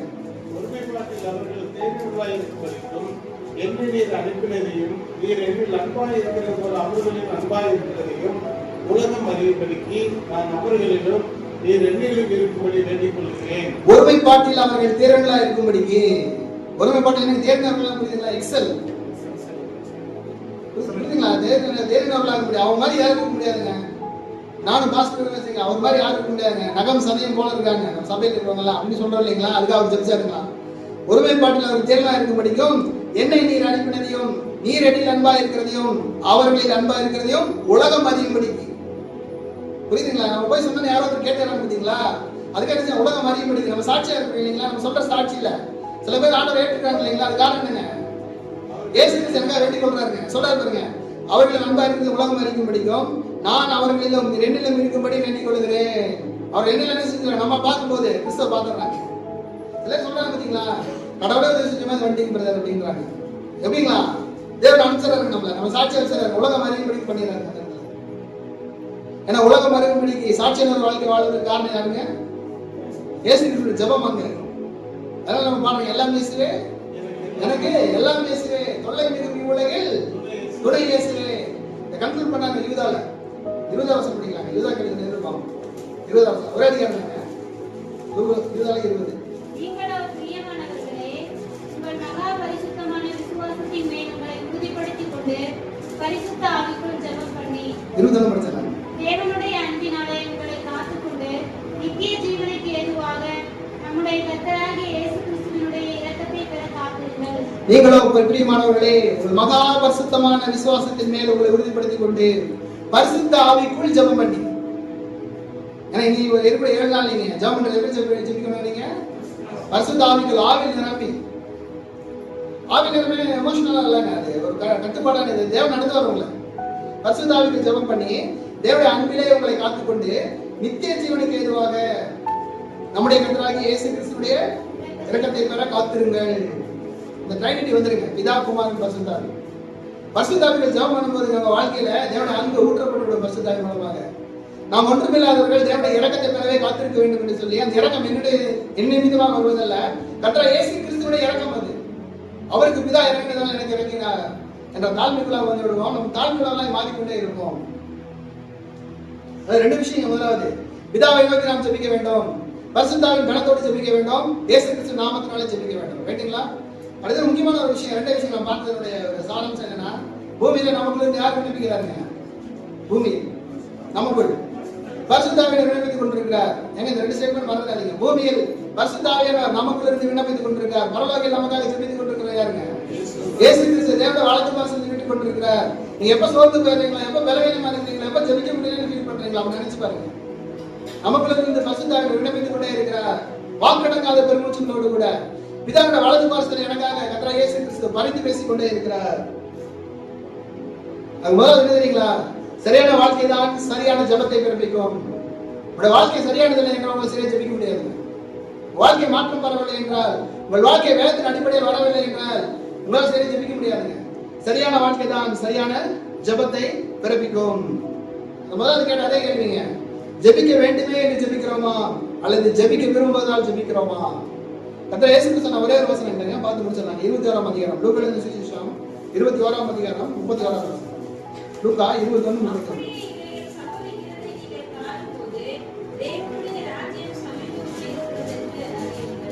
இல்லை சாரி 36. லூக்கா 21:36. ஆகையால் இது சம்பவிக்கும் போதெல்லாம் நீங்கள் தப்பி மனுஷகுமாரனுக்கு முன்பாக வார்த்தைவான்களாக எண்ணப்படுவதற்கு எப்பொழுதும் ஜெபம் பண்ணி இருக்கிறீர்கள் என்றார். இதை சேர்ந்து படிக்கலாங்க. ஆகையால் இது சம்பவிக்கக்கூடிய வேலைகளெல்லாம் நீங்கள் தப்பி மனுஷகுமாரனுக்கு நிற்க பாத்திரங்களை எண்ணப்படுவதற்கு எப்பொழுதும் ஜெபம் பண்ணி விழித்திருங்கள் என்றார். ஏன்னா வரக்கூடிய பிரச்சனை போராட்டம் எல்லாம் பெருசா இருக்குங்க. இனிமேல் நம்ம நினைக்கிற மாதிரி எல்லாம் ஃபேவரா வராதுங்க. என்ன சொல்றாங்க, பூமியில் எங்கும் குடியிருக்கிற அனைவர் மேலும் அதற்கு கண்ணி போல வரும். ஆகையா இது சம்பவிக்க போகிற இவைகளெல்லாம் நீங்கள் தப்பி மனுஷன் முன்பாக இல்லைங்க, மனுஷகுமாரனுக்கு முன்பாக நிற்க பாத்திரங்களை எண்ணப்படுவதற்கு எப்பொழுதும் ஜெபம் பண்ணி விழித்திருங்கள் என்றார். எப்பொழுதும் ஜெபம் பண்ணி விழித்திருங்கள். தேவன் தம்மை இந்த வசனத்தை ஆசீர்வதித்து கொடுப்பாராக. ஆமென்.